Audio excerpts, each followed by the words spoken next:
kurang setuju sikit dengan Tuan Syukur sikit. Jadi contohnya macam sekarang ni kita harga 1 gram katalah RM300 kita mudah sebagai perbandingan kan. Tapi kalau kita nak doakan, ya Allah ya Tuanku murahkan rezeki, nak naikkan harga 1 gram jadi RM500 kan.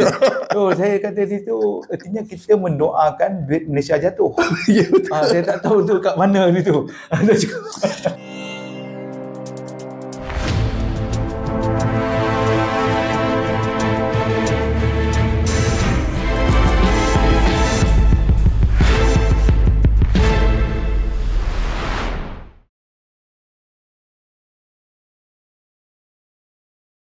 Assalamualaikum. Salam pengenalan dan selamat menonton podcast Logam Berharga. Saya Hazin Salim Marjan, seorang business coach bersama panel Logam Berharga dengan nama yang tidak asing lagi dalam industri emas, Otai Dinar Dirham, Tuan Abdul Syukur Anwar. Okay. Jadi kita dalam episod kelima. Ini mungkin cerita pasal duit kot. Ada untung lah. Jadi episod kita kelima ni pasal harga runcit emas Malaysia. Jadi minta Tuan Syukur terangkan jugalah. Macam saya bagi contoh tadi, 2011 maksimum 1 ounce 2000 USD ketika tu lebih kurang RM200 per gram. Tapi 2022 harga tak sampai 2000 USD 1 ounce tak setinggi 2011. Tapi harga emas ketika itu dah ringgit Malaysia 260 per gram. Tinggi pula. So mungkin tak komen tentang pasaran runcit. Sebelum kita rujuk pada ni, saya nak terangkan sedikit pasal spread di Malaysia ni, ataupun local punya trading lah. Jadi local trading di Malaysia ni bergantung pada spot price international lah. Jadi mana-mana syarikat tempatan yang terlibat dalam perdagangan emas ni, ialah semua perniagaan akan melibatkan keuntungan. Apa-apa sama ada dia beli atau dia jual, bisa ada keuntungan. Jadi keuntungan ni akan termasuk dalam spread tu lah. Bergabung dengan spread antarabangsa. Jadi ada penambahan spread tu tadi. Jadi pilihan consumer ataupun penjual, dia akan consumer kita panggil senang lah, pelanggan, dia pilih spread yang terendah sekali. Di mana dia kerugian atau keuntungan tu membelahi pihak dia lah. Pihak yang terlibat tu. Okey. Jadi kita ada beberapa syarikat yang sebagai pengedar jongkong emas, dia ada berbagai lah nama. Contohnya kalau kita dengar MKS. MKS sebagai pengeluar atau pengedar jongkong emas. Iaitu yang kedua, iaitu TT Bullion. Dia pun sebagai pengedar jongkong emas dan pembeli jongkong emas dan sebagainya. Dan kita ada itu tu kita ada MS Gold, macam-macam lah, ramai yang company tempatan yang terlibat. Okay. So bila dia meniaga, dia kena tentukan spread tadi lah, yang mana lebih kompetitif, yang mana lebih menarik untuk mendapat pelanggan. Okay lah. Itu dari segi inilah spread tadi. Kemudian harga tadi bergantung kepada US dollar dan berat. So di Malaysia ni ada dua harga yang ditawarkan. Pertama dalam bentuk tile. Dia ada dua. Biasa kita start dengan antarabangsa troy ounce. Lepas tu ada tile, dia panggil satu tile. Tile emas. Bukan tahil yang yang pasar tu tile. Lepas tu yang ketiga gram atau per kilogram lah yang baru. Jadi you kena tengok mana satu lah. Sebab bila perbincangan atau kita tanya harga, dia akan tengok you nak apa? Satu tile berapa ringgit? Itu dari segi yang itulah. Yang ke atas sekali perdagangan jongkong emas. Jadi satu tile dia hampir dengan 1 ounce. Hampiran. Itu gram. Gram paling mudah lah. Semua orang faham. Jadi conversion tu. Jadi ada dua conversion. Pertama ringgit. Bersandarkan US dollar tadi. Itu berubah. So ringgit ni bermula apabila dia start berniaga buat exchange rate. Dia ada low, ada high, ada mid dan sebagainya lah. So dia berubah lah daripada pukul 9 sampai pukul 4.30. Okey, lepas tu dia convert dari segi berat pula, daripada troy ounce kepada gram kepada tile. Jadi bila dia nak jual, jongkong dia ada penambahan kos dia lah, penambahan dan keuntungan. Bila nak beli, dia ada pengurangan harga tersebut. Pasal dia nak jual balik pada orang atas. Sebab piramid di Malaysia ni dia ada puncak. Dia sampai ke puncak. Belum ke puncak lagi, dia ke puncak. Dia akan menjual pada orang lain. Dia ada rangkaian dia lah. So kita kena faham lah. Jadi sebagai pelanggan, dia kena pilih mana yang terbaik lah. So, kita tengah cakap pasal spread lah. Spread ni lah. Spread tu mempengaruhi harga runcit tadi lah. Harga runcit tadi. So itu spread jongkong emas. Dan tiba-tiba kita ada produk. Kalau dalam bentuk produk, kita tak ada spread sebenarnya. Apa-apa produk tak ada spread. You beli habis, sanggup cerita. Apa-apa pakaian you beli habis, tak ada return back. Tapi dalam konteks logam berharga, kita boleh beli buyback. Maksudnya industri tu beli semula dengan harga komoditi berbanding dengan logam-logam lain lah. Contohnya besi, kalau orang tu dah buat grill, dia tak nak jual grill dia, dah tak laku dah grill dia yang besi tu. Kecuali dia cabut, dia tak tepi, nanti orang ambil. Itu dia jual sebagai scrap. Dia panggil scrap lah nama dia. Scrap sekarang berapa lah? Sekarang 1 kilo RM1. 1 kilo copper wire lah, apa, aluminium. Itu scrap besar. Scrap besar. Itu dari segi, itu komoditi juga. Tapi dalam emas logam berharga dia 1 gram dah nilai besar. Okey. Jadi bila dia peringkat penjutaan yang membekalkan bahan kemas, dia spread itu besar lagi berbanding dengan jongkong emas. Kena faham lah mengapa spread bahan kemas ni besar, sebab kos pembuatan. Jadi bila dia ada kos pembuatan, jangan kita kata beli bahan kemas tak bagus. Tapi saya rasa macam Tuan Syukur tadi bagi contoh tentang gate besi kita kan. Kira spread dia lagi besar. Lagi besar kan. Gate tu boleh digunakan. Bila kita buang gate tu jadi scrap, dia harga sekilo RM1. Kita cari nilai. Jadi we buy we sell tak ada lah. We sell. Jadi scrap tu dia macam tu je lah. Kayaknya macam emas ni we sell dengan we buy tu, dia tetap kalau secara perbandingan berbandingkan besi tu kira kurang lagi nak kira kan. Kurang lagi. We buy tu ada harga. Harga emas tu harga komoditi lah. Harga komoditi. Jadi bahan kemas ni dia punya spek tu besar berbanding jongkong emas. Kita faham mengapa besar. Sebab bahan kemas emas tu ada kos pembuatan dia. Pembuatan dia. Jadi ramai yang beri salah kefahaman, salah tafsir. Jangan beli bahan kemas emas sebab spread dia besar. Dengan perkataan lain, susut nilai dia tinggi. Tak, kita tak kata itu. Kita kata itu barang. Dari segi piasan diri. Dia bukannya pelaburan, dia bukan simpanan masa depan. Jangan salah tafsir. Tapi jongkong emas ni dia merupakan simpanan masa depan. Atau dalam konteks pelaburan. Boleh dikatakan dalam konteks pelaburan. Jadi spread dia kecil sikit. Dan kos pembuatan ni lebih rendah. Lebih rendah berbanding dengan emas. Okey. Jadi sejak kebelakangan ni saya nak just terangkanlah. Spread untuk bahan kemas emas semakin rendah. Tak macam dulu lagi dah.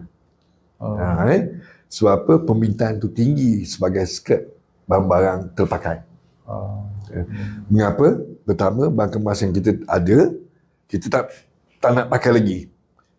Kita boleh jual dia sebagai second hand item. Sekarang ni dia panggil, kalau you pernah dengar, dia panggil free love. Free love. Free love. Free love lain. Free love tu barang terpakai tapi nilai yang tinggi. Rendah sedikit pada barang-barang baru.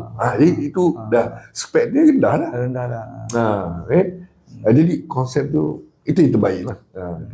Kalau kita nak scrap, kata barang dah 20 tahun, 30 tahun, kita scrap off lah. Scrap off, maka dia akan jadi komoditi. Itu perbezaan scrap. Jadi kita pandailah meletakkan mana produk tadi untuk menjana orang pendapatan dan sebagainya. Jadi kalau kita tengok macam spread untuk kita ambil yang besar dulu, artinya kalau barang kemas yang lusuh, dia memang tak boleh pakai macam gate lah. Macam gate tu lah. Jadi dia akan jual sebagai komoditi dia lah. Komoditi lah. Dan yang pre-love tu dia kecil sikit.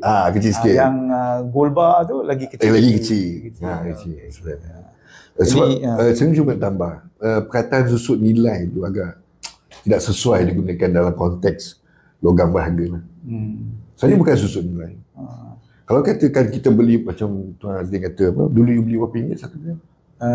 RM40. RM40 satu gram, satu cincin mungkin dalam berapa 300-400 lah.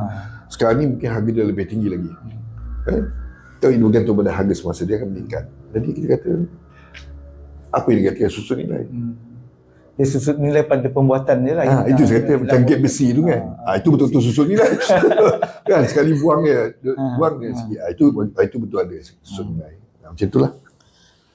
Okey, dengan penerangan pasal emas runcit ni, saya pun tak nampak duit lagi ni. Duit ke mana lagi? Kita dengar promo ini dulu. Podcast Logam Berharga akan sambung sebentar lagi. Kehidupan manusia. Kita diberi rahmat rumah dan kehidupan. Bermula dengan air, awan, bukit, tumbuhan dan ternakan. Alhamdulillah, nikmat Allah mana mahu kau dustakan.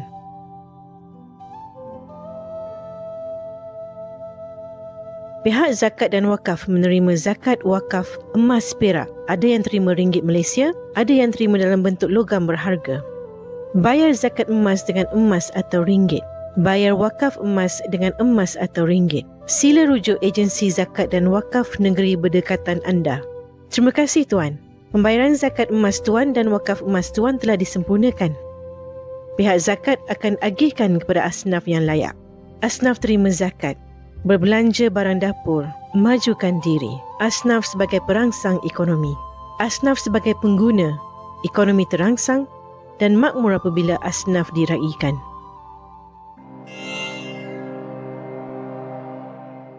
Okey. Kita masih lagi dalam episod pasal harga runcit emas Malaysia. Jadi Tuan Syukur dah bagi hint dah di mana spread tu yang mana yang kecil, risiko dia rendah lah, gold bar kecil kan. Betul. Tu barang kemas yang masih elok lagi lah. Barang kemas yang elok tu boleh dia spread sekarang ni makin kecil sebab apa, pre-love punya barang, konsep pre-love tadi tu. Pre-love tu makin permintaan masih tinggi. Jadi spread tu besar sikit lah. Ya betul. Berbandingkan dengan lusuh tu yang teruk lusuh tu kalau kita gate besi tu spread dia besar sangat lah. Tapi kalau rantai yang lusuh tu mungkin boleh digunakan sebagai wakaf emas lusuh, ataupun zakat emas. Kalau itu ikut agensi zakat dan wakaf negeri masing-masing. Jadi mungkin Tuan Syukur bersambung sikit lagi macam mana duit di mana duit tu nak untung kat mana. Okey, dalam konteks kita ambil keuntungan, konteks keuntungan lah. Sebab pada keadaan situasi yang umum terbukti ada peningkatan harga. Peningkatan harga ni bukan pasal paling ketara perubahan antara ringgit dengan US dollar. Itu je lah untuk perdagangan di Malaysia. Macam episod sebelum-sebelum ni Tuan Hazri pernah kata US dollar tu tak ada banyak berubah, tapi harga kita berubah tinggi. Jadi kebergantungan pada US dollar tadi. Okey, bila kita nak kata mencari keuntungan tersebut, maksudnya dengan perkataan mudah, beli harga rendah, jual harga tinggi. Itu je. Dan cari yang kedua, cari di mana spread tu kecil. Itu nak kurangkan risiko. Itu yang objektif dia lah. Untuk meraih keuntungan tadi. Itu ringgit ni lah. Itu duitnya. Dan ramai yang mengatakan beli emas ni dia menyimpan nilai. Dalam bahasa Melayu je, menyimpan nilai ringgit. Yalah, memang dia simpan nilai. Pasal kalau you beli dulu 300, itulah nilai dia 300. Tapi bila perubahan US dollar tadi, maka nilai tadi meningkat. Tapi kita tak merasa lagi keuntungan dia selagi tak jual. Hanya nilai je on paper. Jadi ada baiknya kalau kita nampak ada keuntungan itu, kita jual. Jangan simpan. Sebab keuntungan logam berharga ni apabila kita menjual. Kalau you simpan bertan-tan pun, kalau tak jual tak untung. Begitu juga dengan aset tanah. Kalau you ada 100 hektar, you biarkan 1 hektar, tak ada hasilnya. Tak ada hasilnya. You kena berusaha bercocok tanam. Itu je. Itu pandangan ringgit lah, di mana hasil ringgit. Saya rasa dekat sini mungkin saya nak bandingkanlah masa saya beli 1 gram RM40 tu. Artinya 1 gram RM40 tu artinya penuh 1 troli. Kan? Penuh pergi supermarket, tolak barang tu penuh 1 troli. RM40 barang kan. Tapi sekarang ni nak penuh 1 troli kena RM300. Mungkin perbandingan dia, kuasa membeli tu kekal 1 gram, kuasa membeli tu kekal. Mungkin di sini saya kurang setuju sikit dengan Tuan Syukur sikit. Jadi contohnya macam sekarang ni kita harga 1 gram katalah RM300 kita mudah sebagai perbandingan kan. Tapi kalau kita nak doakan, ya Allah ya Tuanku murahkan rezeki, nak naikkan harga 1 gram jadi RM500 kan. So saya kata situ artinya kita mendoakan duit Malaysia jatuh. Saya tak tahu tu kat mana ni tu.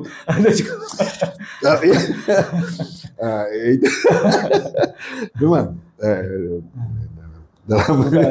kuasa membeli mungkin kekal. Kuasa membeli kekal. Kekal walaupun sebagai ini maksudnya interaksi berkaitan antara emas tu dengan currency lah. Currency. Rata-rata siapa yang terlibat dengan emas ni sentiasa mendoakan US dollar naik, emas tu naik. Tapi macam mana kaedah emas tu naik? Selalunya ringgit lemah lah.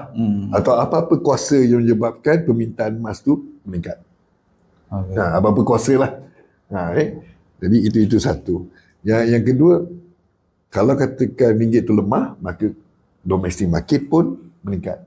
Meningkat. Jadi saya tak banyak nak kata yang betul. Kan? Tapi harapan tu ada. Saya semua harapkan harga tu naik. Harga tu naik. Okay. Mungkin kita bincangkan pada episod yang akan datang. Tapi sehingga ni umpama percumanya kita dan air, semoga penerangan tentang pasaran emas runcit ni di Malaysia, emas runcit ni retail price lah. Jadi pada episod ini memberi manfaat kepada para penonton. Sila tonton episod akan datang, industri logam emas, logam berharga, macam mana industri ni berjalan. Okay, terima kasih.